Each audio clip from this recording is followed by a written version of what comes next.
Imagine a workplace where every employee feels valued, engaged, and inspired. Welcome to Incredible Workplaces, where exceptional work cultures are recognized and celebrated. Incredible Workplaces is dedicated to evaluating and certifying organizations that prioritize employee well-being, engagement, and inclusivity. Our assessments are grounded in the PULSE framework, promoting values and beliefs, unified communication, leadership development, supportive environment, and environment for innovation and adaptability. We offer 2 certification levels: Gold, focusing on self-evaluation, and Platinum, which includes comprehensive employee feedback for a holistic view of your workplace culture. Achieving certification enhances your employer brand, attracts top talent, and fosters a culture of continuous improvement. Beyond certification, we provide access to exclusive events, best practices, and a community committed to workplace excellence. Our certification programs are competitively priced to provide value for organizations of all sizes. Join the ranks of organizations committed to excellence.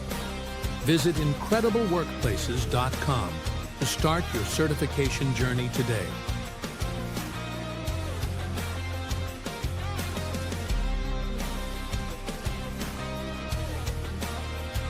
Super excited that we are Incredible Workplaces certified. We are feeling pride to be certified as Incredible Workplace Organization.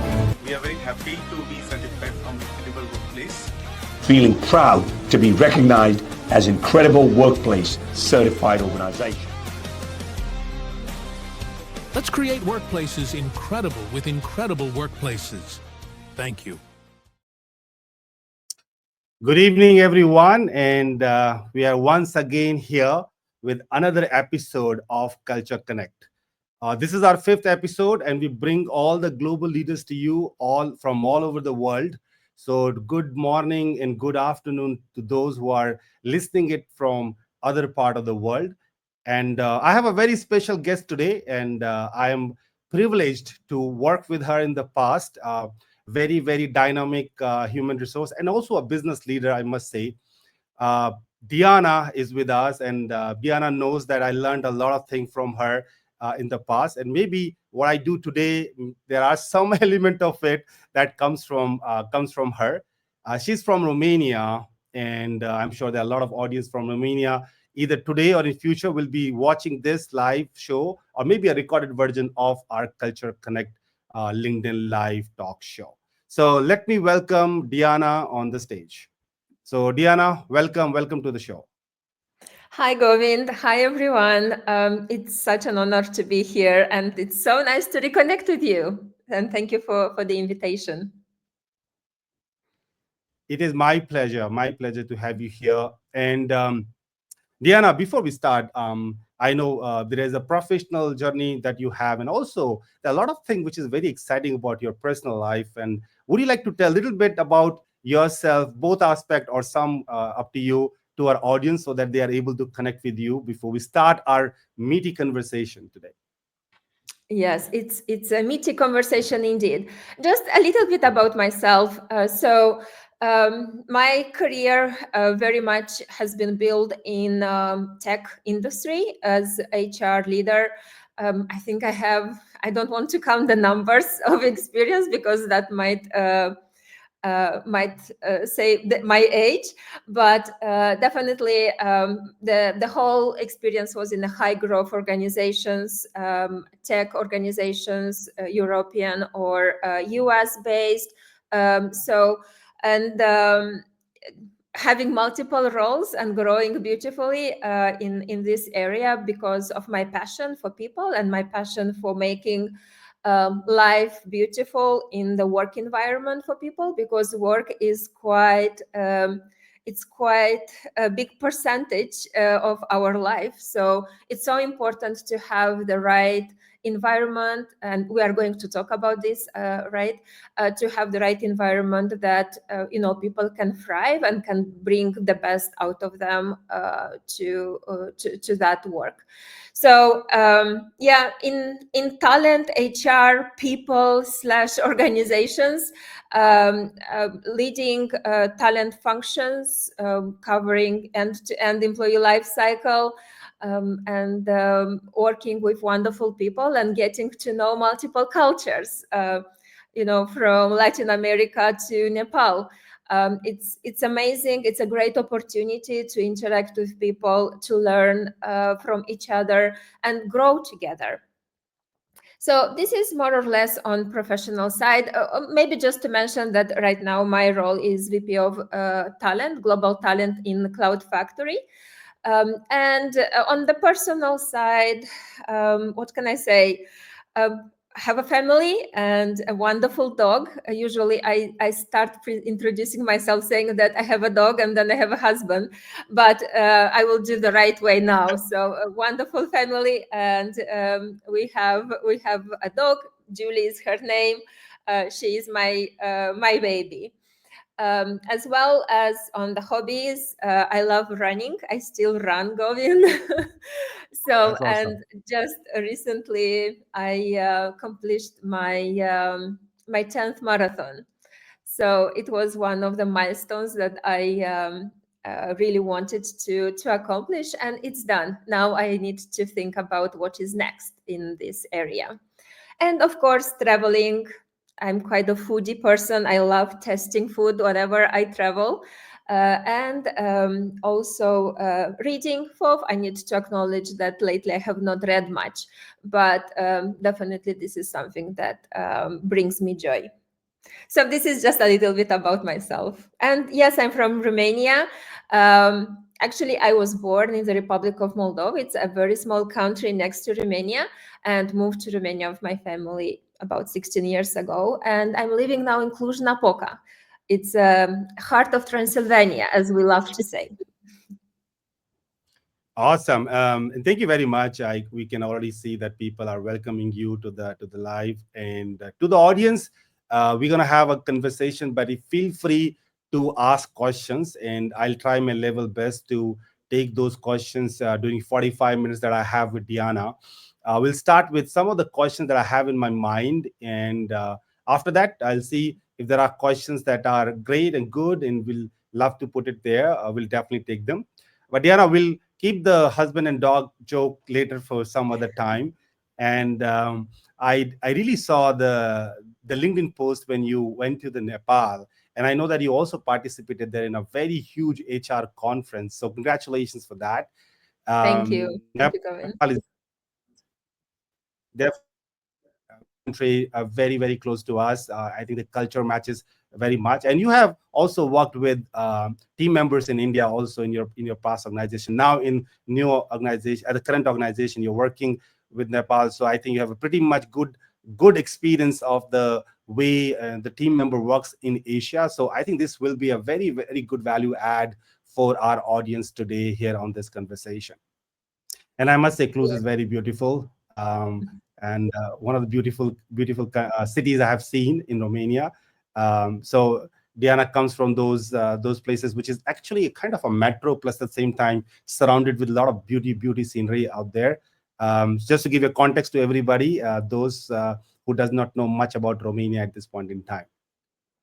So Yeah, and Diana, we will jump into.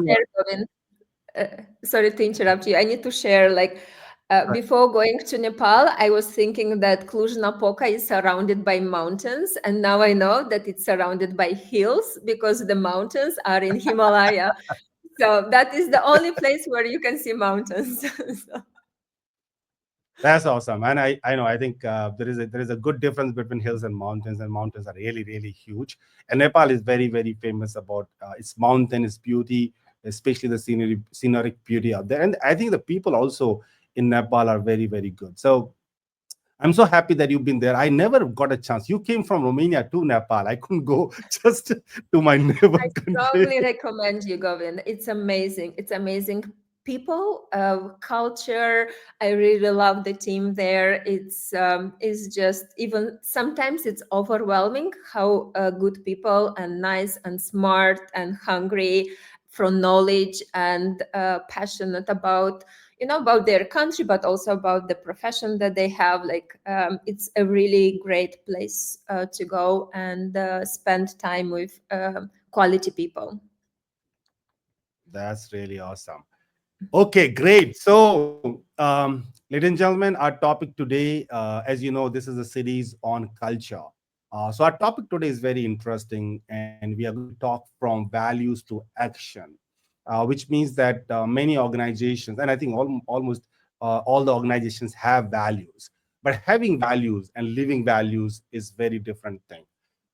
So, Diana, let me start with my first question to you. In many organizations, as I said, there are values that organizations believe in, but many at times those values simply becomes words on the wall or a poster that is placed on the wall, or sometime on the onboarding presentation you see we talk about our values. But can those values translate to the action that happens on the ground? Can those values translate to the action that happens on the ground? So, Govind, I'm not sure if I lost you, or is it a technical issue on my side because I can't hear you anymore. Diana, were you able to listen to my question, or should I repeat it one more time? I think I've heard only half of it, where you mentioned that, we end up having wonderful values on the wall or in onboarding presentations, but not really seeing it live. Was there any? Yeah, and my follow-up question was that how can HR leaders or business leader can actually make or take some actions to make those values come out from the wall to the everything that we do in the organization, is my question to you. Yeah, thank you. It's a great question, Govind. And I want, to start with a clear disclaimer that whatever I'm sharing here are my personal perspectives, like my personal opinion, not representing the company or not representing the country that I'm from. And also, um, uh, any examples or references that, or anything that I'm sharing more like on the practical side, it's not a reflection of the company that I'm in or any other previous employers. So I don't want to make any association with my current employer and former employers. So I want to make this disclaimer at the beginning because I want to feel free to share what I think and not to guard myself. So the question is amazing because we have seen so many organizations having wonderful values, beautiful values on websites, on, when they post their jobs. And then when we go to interview, if it's an in-person interview, seeing those values written beautifully on the walls. And as well as part, as you mentioned, part of the onboarding presentation. And then, like, when you go on some sites, websites that are collecting reviews from employees, you would see those reviews that, oh, the culture is not the same, or things changed, or, uh, reviews that are not really consistent with what we are presented with. And your question was about, and that is a reality. And I think there is more of that reality, unfortunately, around us. And because I think the main cause of that is how those values have been defined. What was the exercise? How we ended up having those values? Was there a thought process? were people involved in defining those values, or have we looked around and said, oh, you know what, that company has that value, that company has that value, and I think these are wonderful values to have. I think the overall process on how you define the values and how do you want to define the culture of the organization is the foundation of, will those values be lived? Will those values be embodied in how the organization operates and how people behave in that organization? I think, how do you get to that culture booklet, or how do you get to that presentation about values, is foundational on how they will be lived. Now, the role of the HR leader. Funny enough, I believe that it depends very much on if the HR leader sits at the senior leadership table, if they have a voice, because not all organizations have that, right? And first of all, what I would say, every HR leader needs to have a voice and make sure that they have a healthy perspective, and as well as helping the senior leadership team on defining what is important to be defined for people and why culture is important. I think we love talking about this, and I think leaders love talking about that, about culture, but do we really understand what culture is? Because from my perspective, if you ask me, culture is not the mission and the vision and the values. The culture is the behavior that you see when you interact with the organization, either as a customer or as a candidate or as a visitor or as a vendor. Like, the experience that you get from that interaction talks about the culture of that organization. And if leaders want to be thoughtful about that, and if they want to be intentional about building a culture that is healthy for the business, it's healthy for people, it's healthy for everyone, for customers, then intention requires actions.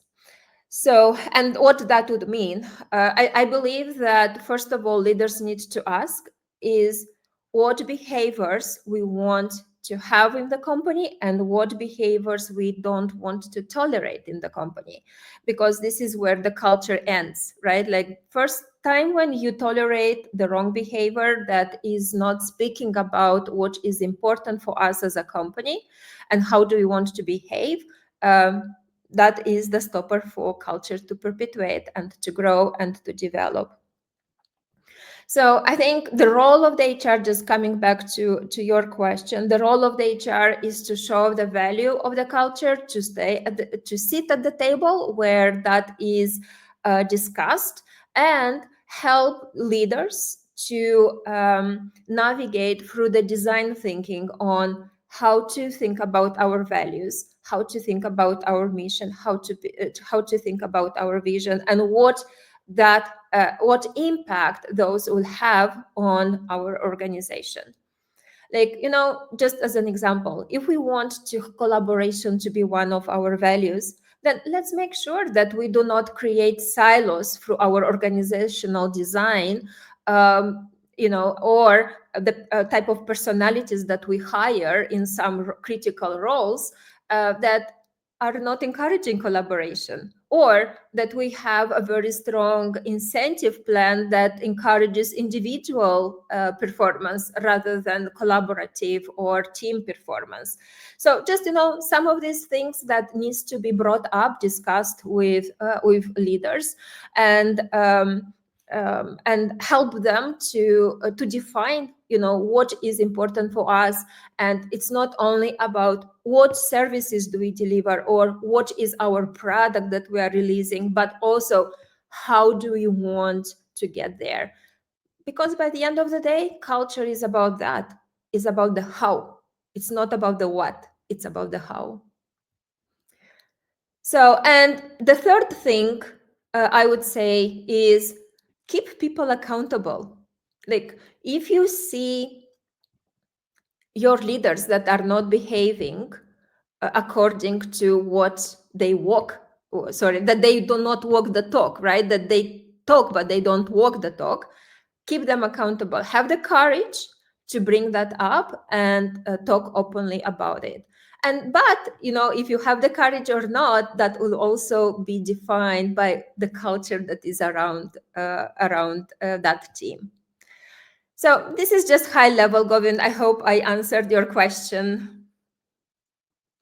Yeah, very much. And I would say, if I could see a question, I'm just distracted with that. Such an awesome question. But exactly right, that I also believe that leadership top down and it triggers from top to down. If the top is not serious about culture, I don't think you will be able to bring it to the down.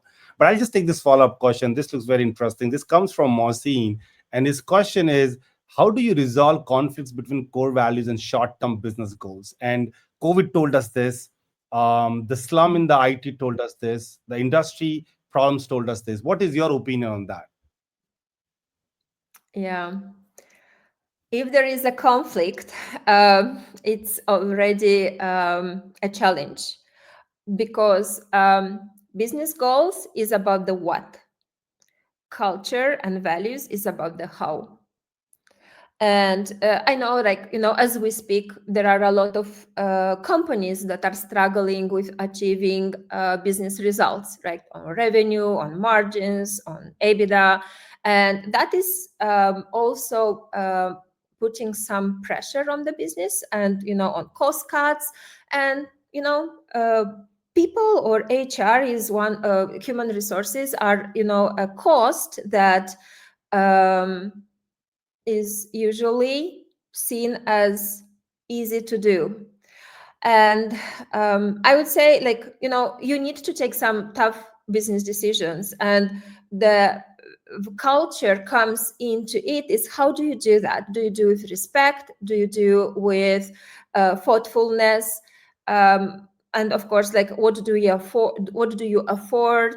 Do you do this in dialogue, in and clear communication? Do you have transparency there on the why? So it's not about the what do you want to achieve, but how do you get there? Because business goals is about the what, and again, like, for me, culture, values is about the how.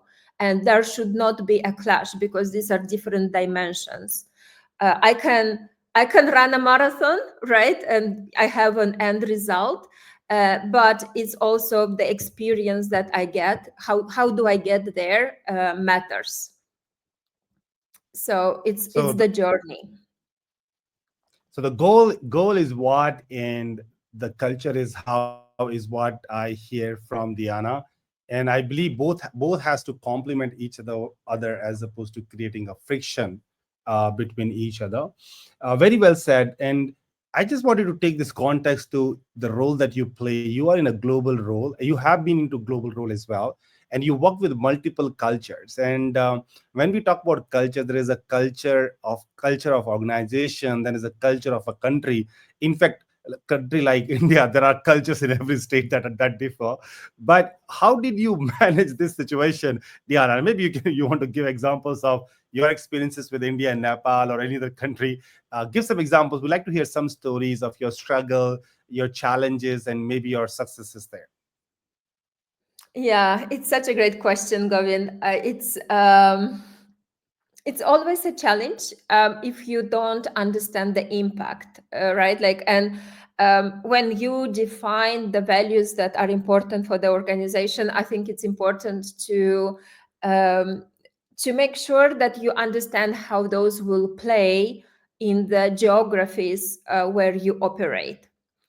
And I'm trying to think about an example, but I know, for example, that in countries like Nepal and India, community is very important, right? And the team, um, uh, the team and belonging is very critical, because that is nurtured in the country culture.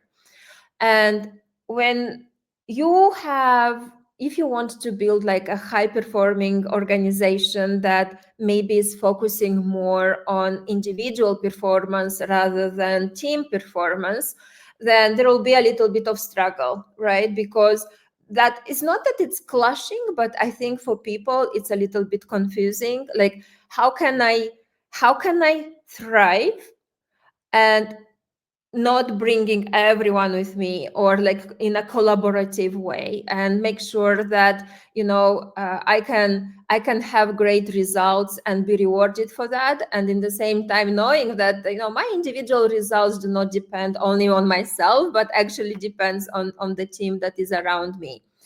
So I would say that when I haven't seen situations where some company values would clash with local values, but I can definitely see that in some type of organizations that can happen, especially if the nature of the organization and the mindset of the organization is different than what cultures are built on, beliefs, religion, and traditions in other countries.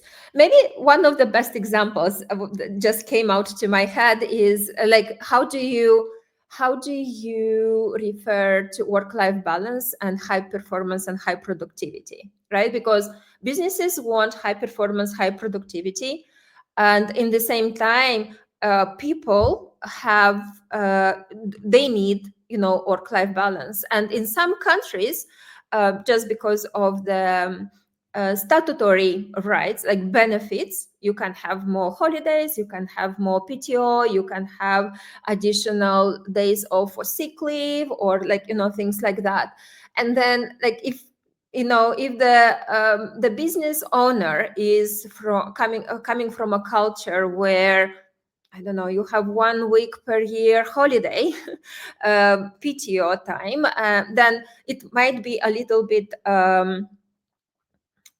difficult to understand that, the celebrations, the holidays are something that are embedded in people's life. And this is how they operate. And it's not that, they are lazy or they do not want to work. It's just, on that time, they're focusing on their family, on their community. So I saw a little bit of that in the environments that I worked, and just to understand that, like, work-life balance, performance, and productivity. How do you bring the right level of challenge, and in the same time understand what that challenge means for a particular culture that you are operating in? And also, like, when you extend the geographies, investigate, do your due diligence, and understand like what impact will have all the statutory benefits that somebody is entitled to. And entitlement by law, it's not just entitlement by culture. So I hope I answered your question, Gavin.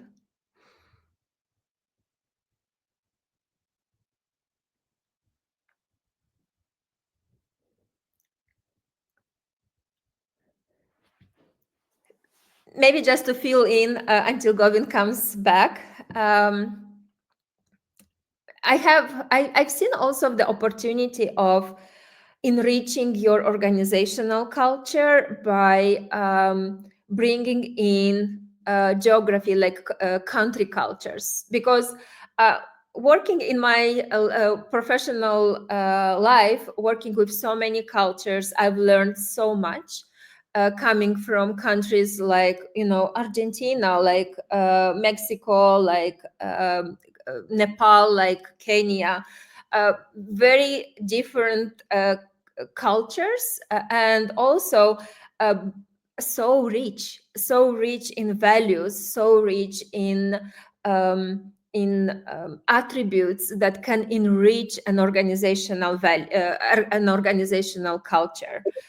So I would say it should go both ways. Like, if you see something that is amazing and is valued, right, in a geography that you expand, think about, like, what if my organization will adopt that behavior and be intentional about it.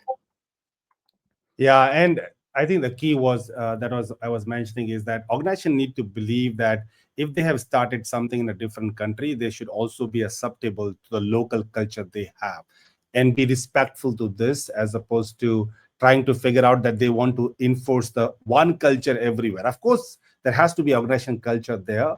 At the same time, just be respectful to the differences in the culture that we have in different countries. Now, I got a very good question that I really wanted to ask you myself. And this question has come from Akash.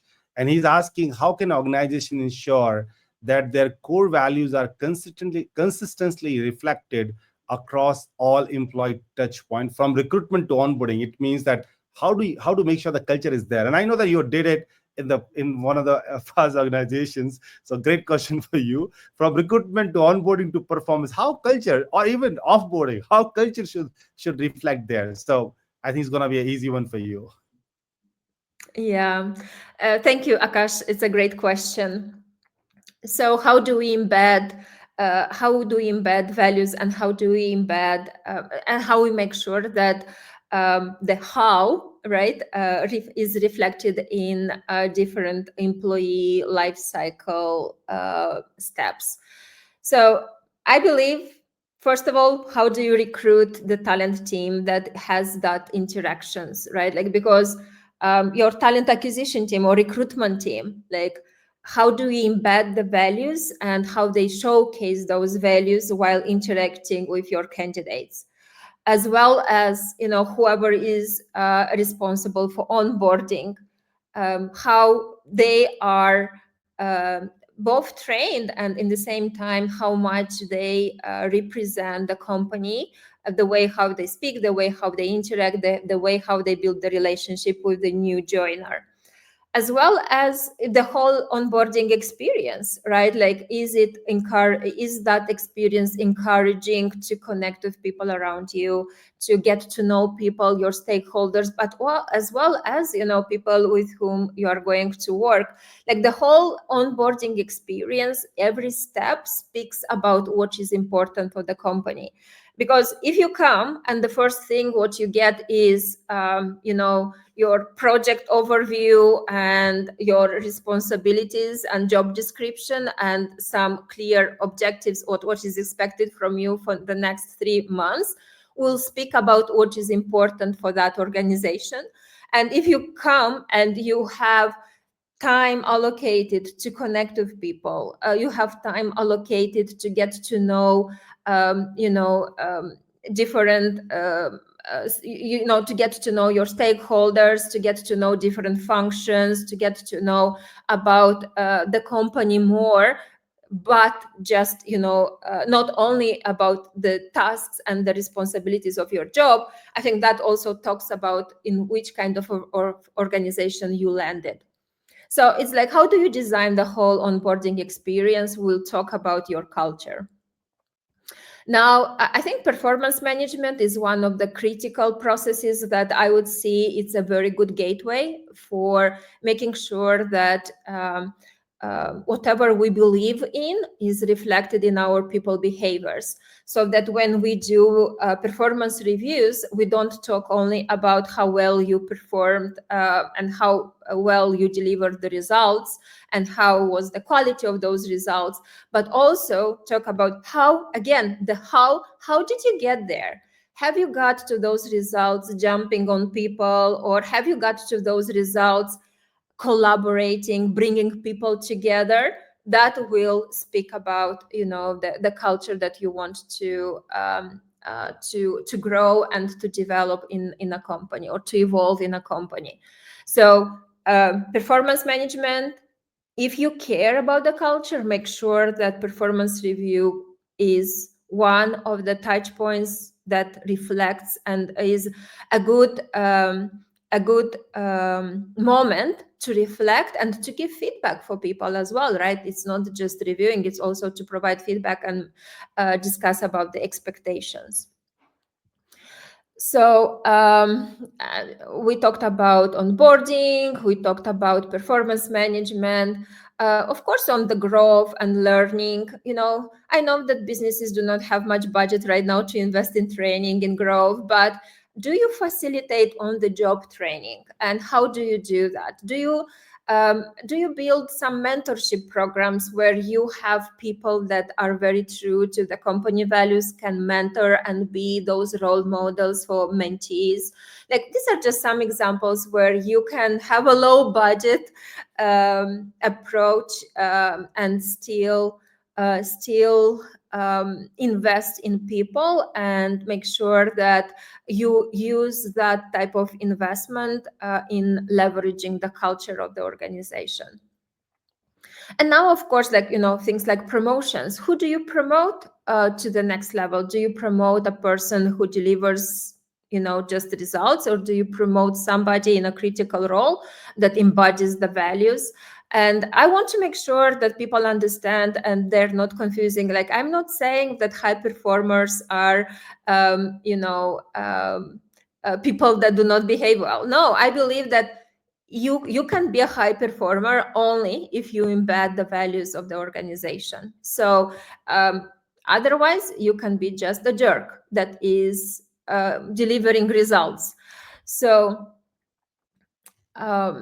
what else I wanted to mention about the promotions? Yeah, what are the criterias that you promote people in a particular roles, especially in critical roles, like in roles that need to interact with multiple functions, with multiple teams, because people are watching, right? Like, you can tell me what are your values, but I won't believe until I will see that in your behavior. And leaders have a very important role in showcasing those behaviors. And depending on the people that you put in those critical roles, that will be either something that will leverage or will diminish your culture. And finally, there is end to everything, including, employment. And offboarding is like, how do you say goodbye? Do you say goodbye with respect, with dignity, or do you say goodbye so that, the person hates their lives? So it's also like either if it's a resignation, like, do you make that person feel guilty about that, or are you proud? Are you celebrating that person that they found something that fits better to their future goals? And on the same time, if it's a termination because of multiple reasons, is how do you take that person through that experience of terminating, making sure that they understand the context, the why. And I think I mentioned about this earlier. So again, back to the how you make people feel is talking about the culture. Yeah, very well said. And I also believe that culture is something that people should feel as opposed to we telling them again and again. And they can feel it when they see it in every single part of their employee journey, starting from their onboarding to offboarding. Couldn't agree more. There is a tough question that I have from Uruj on the screen for you, Diana. I think that's the paid area Looking for forward. many of us as a paid. So basically, in simple words, she's saying that there are employees who puts their negative reviews on online, right? And nowadays, it's very hard for even organizations to counter those negative reviews because people just see what you have put on the social media and they just kind of believe that what you have said. And she just wanted your opinion how to handle these kind of situations where employees are going on glass doors or I don't know nowadays on Instagram and demeaning organizing culture, which is not the case as per her. If this is not the case, what do we do as HR leaders? Yeah, so I would say it happens. right? Because especially like if the experience of somebody was not very positive while, I don't know, being laid off, like it's a human behavior, right? To finger point and maybe to speak bad about, someone or something that led to their unhappiness. I would say, first of all, don't take it personally. It's not about you as an HR representative, and it's about that person's feelings.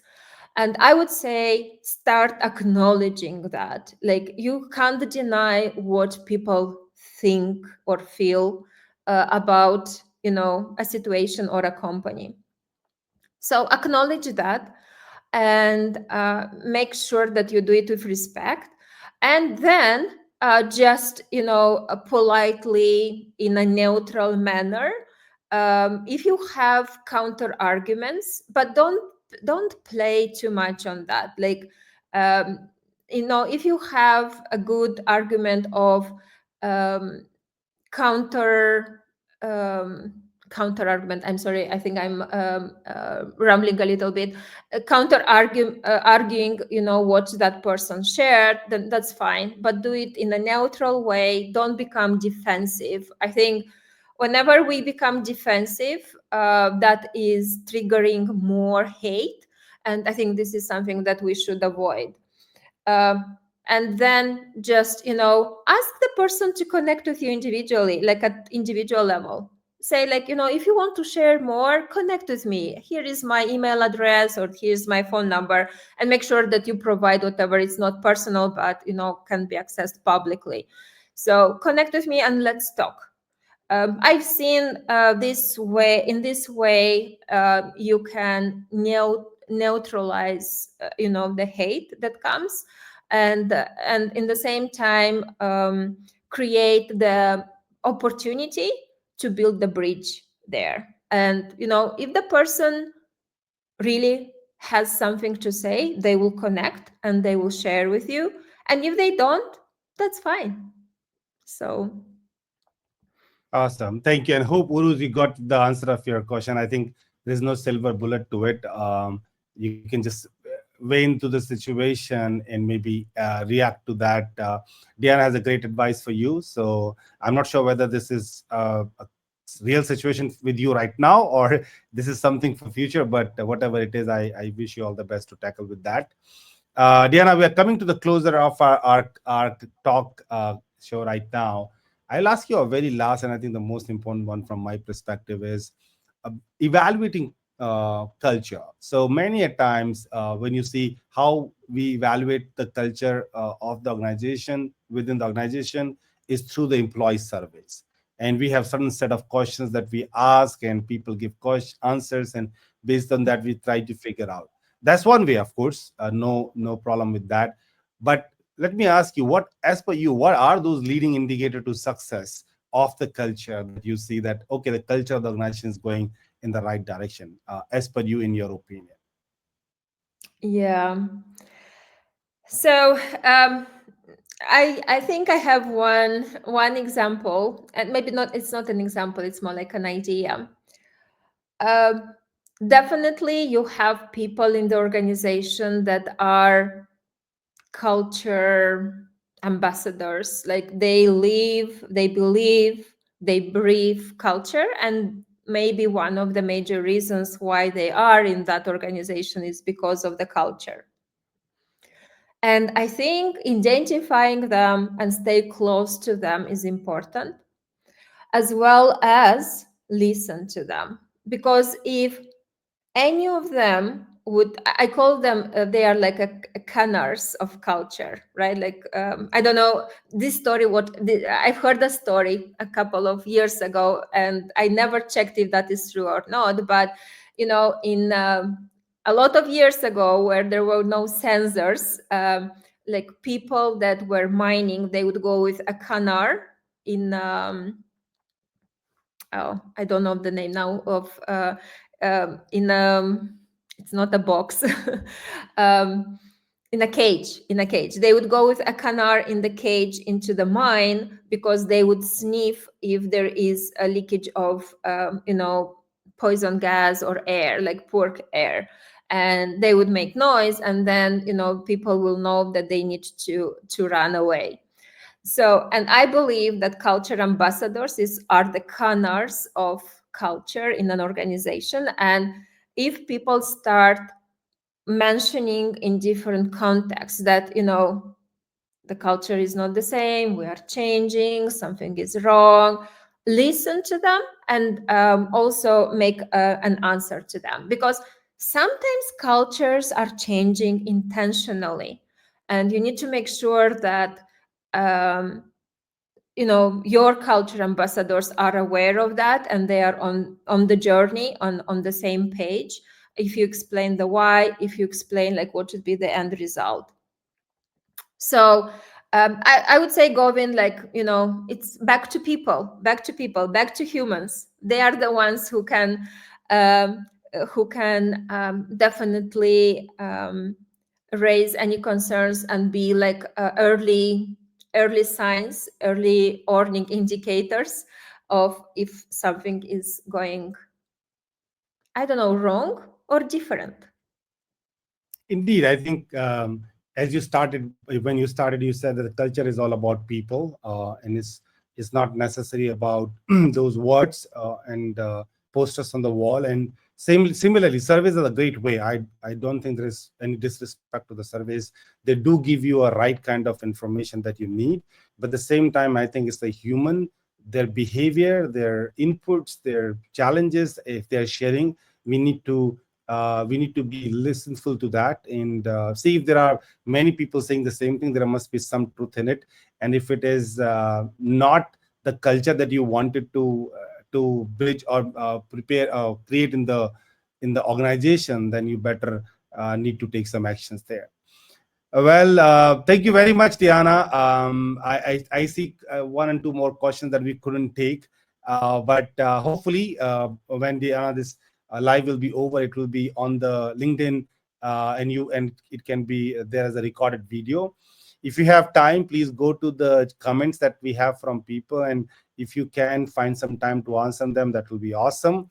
There could be questions even on the recorded video, but so just go once and just see if you can answer those, some of those. But thank you very much for being on the show and sharing your global perspective on the culture and how we can bridge the gap between what do we say to what do we do.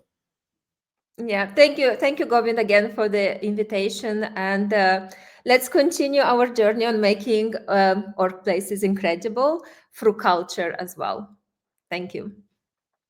Thank you very much. And this is Diana for us from Romania, and she's the global leader of a company called Cloud Factory. And as I said, I got a chance to walk with her and learn from her. And I think it was a great opportunity for all of us today to just listen to the thought behind working on culture, especially in the global environment. And thanks to all the audience for asking great questions, and I'm sure we are able to capture and answer many of them.